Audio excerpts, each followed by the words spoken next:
it wasn't going to be, you know, Jack would, if they would have changed Jack's omnisexuality or his bisexuality, whatever you want to call it, I probably wouldn't have been part of it, because it's important to me, and I don't want to sound like an old-fashioned person saying, you know, we got to move on and move things and, you know, blah, blah, blah, because American television, to be honest with you, has the most gay characters on it in the world. Yeah. They may be stereotypes, but at least we have them there. A lot of places you can't have that.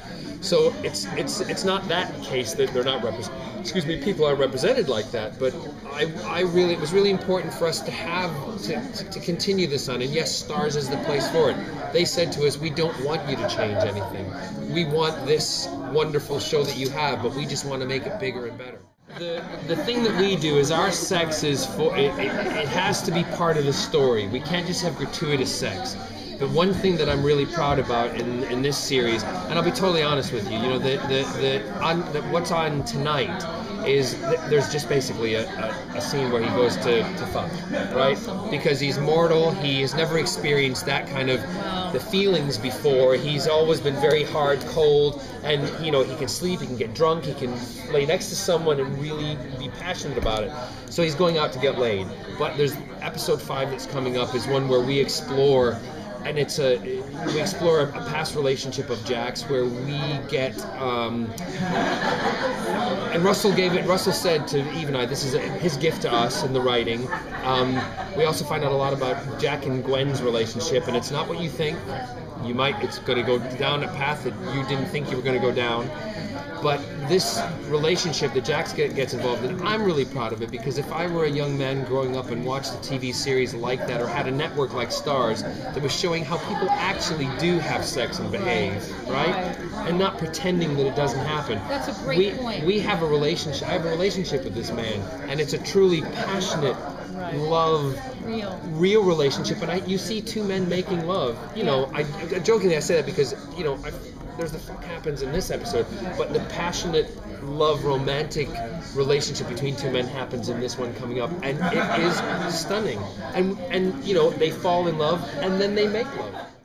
I have to be honest when I'm asked questions like that, because it's not my decision for those things. So I can't really answer that. If they get upset, they get upset. Totally. And I understand. But what I love about that is that they have been so hooked in, and that storyline worked so incredibly that they're pissed off about it. I think that's great. Totally. But I do want them to come on the journey. I want them to be, you know, they can still be angry. I mean, people are angry that I sacrificed my grandchild. Yeah. But they still watch the show. Yeah. And it's great that every so often they'll say, I still miss Yanto. That's fine. I love that, because he is mentioned. We do, and those relationships are what build the character and the stories to where we are now. But this relationship happened before that. Gotcha. So it might tell you of how I got to that. Yeah. I think there's more vulnerability. See, I say that, and then I look back at the past performances and I watch, but I've always played Jack with a bit of vulnerability, and I think that's what makes him a good hero. But here you have vulnerability with a little bit of fear, because his mortality all of a sudden has made him realize that he could be gone. And then you've got this character now, if we go back to his immortality. I've already said this because I might have said it at another table, but I apologize if I'm repeating myself. You've all of a sudden got this man who now has been uncomfortable with immortality, and now he's mortal, but which one does he really want? And you find out. Really? You find out. You find out. Okay. Does he get to choose?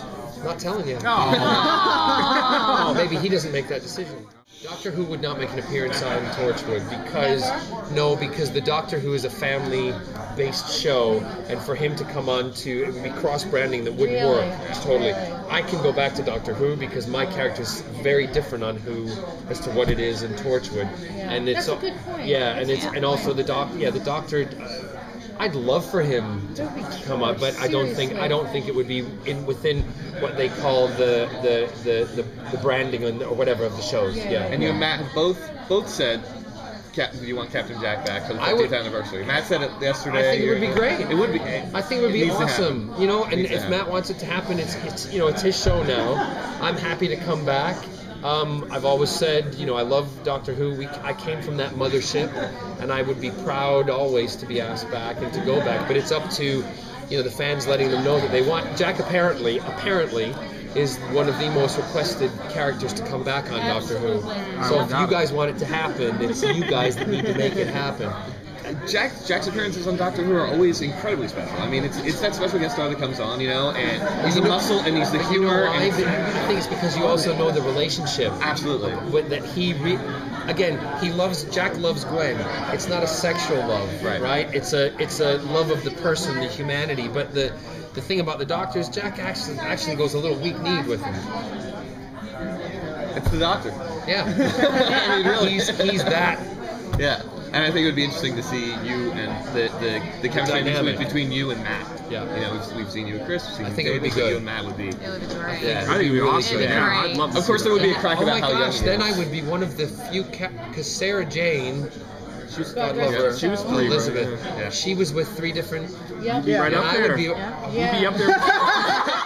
She and I, she lived in my apartment in Wales, and she and I, when I met her in the elevator, I was so gobsmacked. And the first day I met her, and then she turned to me and she said, "I love Captain Jack." She said, "Sarah Jane, although she doesn't agree with the violence, she would love to do something with to be." That would be so super. And I was so, it's one of the things I would love to have happened to have. I got to do the Who episodes, but I would love to have gone on Sarah Jane with her. Yeah.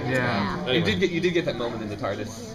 And she and I both held hands when Davros came out. Right. Yeah. And both, because I grew up with it, and she was found it as one of the most frightening ones, and we both looked at each other, and they actually have a shot of it, and you see us, and the fear in our faces is just like 2 kids. Loved it. No, Dan. What talents? Not get I don't other think. talents? I don't know. No, there'll be no singing and no. Springtime for Hitler. No, nothing. Nothing. I think Captain Jack can sing too. Well, I think he probably can too. Maybe Russell will put me in a karaoke. Come on, that would be funny. That's a good idea. Like we have a karaoke night. But again, if we did that, I couldn't sing seriously. I'd have to be silly about it because it just wouldn't feel right. It wouldn't feel right. Just let me fuck. Don't let me sing. Good. I know, we're quoting that. Wouldn't you rather do that? Tell me about it. True. So let me ask you this. What? 9.5. That's like centimeters or inches? Oh,